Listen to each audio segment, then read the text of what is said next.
Thank you, Mr. Winson Chen, Hi. also known as Professor Hi. Chen, just because of Right. your detailed knowledge of the market. You're always the one that a lot of realtors and clients turn to, just because of your deep insight on the market, condos, housing, all things related to real estate, really. Thank you for your kind words. Today, I just had a couple questions for you. Yes. Number one was really, you know, back in November or October last year, with the increase in interest rates. A lot of people were expecting a huge flood of supply coming on the market. Investors who held onto condos would suddenly need to fire sell their condos, and there would be a flood of supply into the Toronto market. That's what I think a lot of people that pundits on the TV were saying, maybe newspaper, even on Twitter. There's all this noise about that, but really haven't seen too much supply on the market right now. There's actually some shortage in the detached market as well, and prices have actually gone up in some areas as opposed to what people were predicting a huge crash. Is there any insight as to like why kind of that effect happened instead of what people were thinking? I think Toronto market is always quite resilient. If we look back, if you even back to 1975, and Toronto Real Estate Board actually have a very interesting graph, capture all the average price since then. And then if you actually look at that graph, you don't actually see too much impact during even financial crisis back then, SARS. Now that we can add to our credential, which is say like COVID, it doesn't really impact it too much. And I think likewise at this time around it's the same. And I think it's all credit to the resilient market. When we actually take a look at the market too, I recommend the audience, your agent or your customer, don't fixate it too much on the short-term number. Like to build a home is 3 years, to build a condo is 10 years too. So we always need to take a look at the longer number. So if you take a look at the longer number too, we're still above the 10 years average. And mind you, that currently it's one of the worst market conditions. Like we have not had interest rate increase since the past that much of interest rate increase since the past 15 years. And then we have still, there is a war going on, supply chain issue. We have not really kind of finished with COVID yet too. Under this circumstances, we still be able to do what we did. And I think it's pretty incredible and speak to the volume. And then what we needed to pay attention is the demand moving forward. Like have the demand really change? Yes, we have a lot of this negative impact impacting us. The demand dynamic change, meaning is the immigration lower? Which is not. And yes, if immigration coming, we needed to make sure that we have enough employment. And this time around, quote unquote, we have a quote unquote downturn restriction. One observation that I have is this time around, we don't really have any employment challenge. We actually have a lot of jobs that people don't really want to do. Long story short is the unemployment. It's not very high. So that alone, and then we also have a lot of good employment opportunity and also education opportunity as well too. So in the short run, I honestly don't really see too much of change in demand. Mind you that we already have 7 million people. Our natural needs of condo have not changed. On the other hand, we may not be able to build fast enough to fulfill the demand. You're commenting about supply, economy about the listing, and I think that would still say true.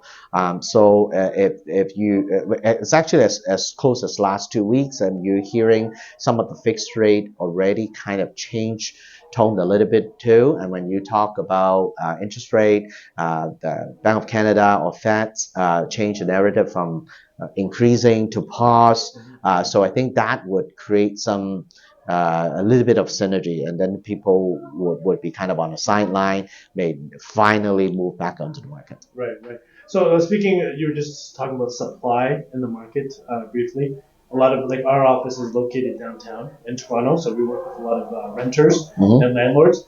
It seems like rents have gone up quite a bit in the downtown area. I mean, we were just talking about how the average one bedroom downtown now is about $2,500, up from probably about $2,200 to $2,300 last year.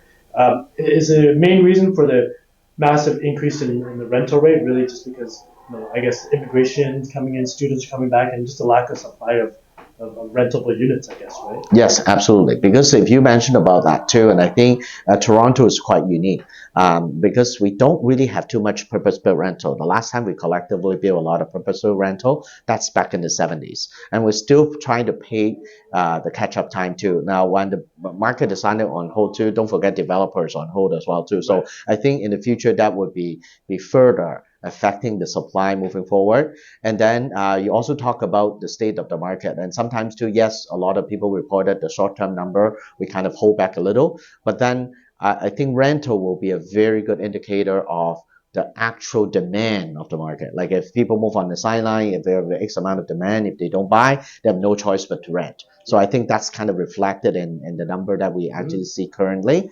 And then interestingly, the current narrative, if you think about 2,500 bucks a foot, 2,500 bucks a month. So if you are a tenant, you time 12 times 25, the next 25 years, you're not building up any equity. You're actually paying your landlord 750,000. So if this narrative too, it could be maybe a good opportunity for the audience to reach out to the living realty professional to kind of analysis your current situation. If you be able to kind of afford to the purchase too, perhaps like pre-construction, because we do allowed you a longer time to kind of accumulate for the deposit, that may be a better move now. Because comparatively, why would you contribute to somebody's equity while you be able to actually fulfill your accommodation needs and contribute to your equity as well too? So I think those are some type of things that we kind of see in the market now. Mm-hmm. So building upon just quick follow up, a lot of buyers kind of went on the sidelines starting end of last year, maybe starting to kind of reconsider and coming back because it feels like the market's picking back up a little bit. Um, is it a good time for buyers to buy now, I guess? Yeah, I think it really depends on the leads too. So everybody is different. Like for sure, if you be able to afford it, 100% you should, because like I honestly don't really see how the price is going to come down based on the demand and supply situation too. So if you have the need of the housing to rather than doing in the rental market too, you should really think about home ownership. That's really based on needs too. No one can time the market. Right. If you ask me when's the best time to buy, yesterday. Yeah, right? Yeah. So the second bets could be today if you be able to afford it. So I think talk to professional like yourself to analyze the situation. If you're already paying 2,500 bucks a month and your income be able to support it too, it for sure is a pretty good time to talk about it. Because right now we're not really quite spring yet. We anticipate to be spring. It's still raining today. Yes. And then like I think like if the market getting warmer too, and on all this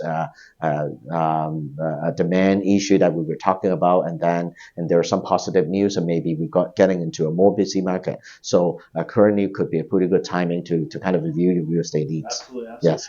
Just the last question. Any predictions for the rest of the year? Do you think the market's going to be pretty robust or pretty kind of steady, or where do you see the market? Well, I think for towards? sure, and then when the weather getting warmer too, I do see more positive coming to the market as well. As a matter of fact, for the past 2 weeks, you already see increase of activities. The weather wasn't even getting to the spring mode yet, so I think I'm pretty positive about the market moving forward because immigration is not slowing down. We also have our own needs, and then not to mention about the foreign the foreign student coming here and the worker coming back to downtown as well too. Like you in downtown, it's a lot busier compared to before too. So I think moving forward, that will be quite positive moving forward. Perfect. Thank you so much for your time, Winson. I really appreciate your insight. Thank you. And I appreciate your time. Thank you for being a good friend. Thank you so much. Thank you.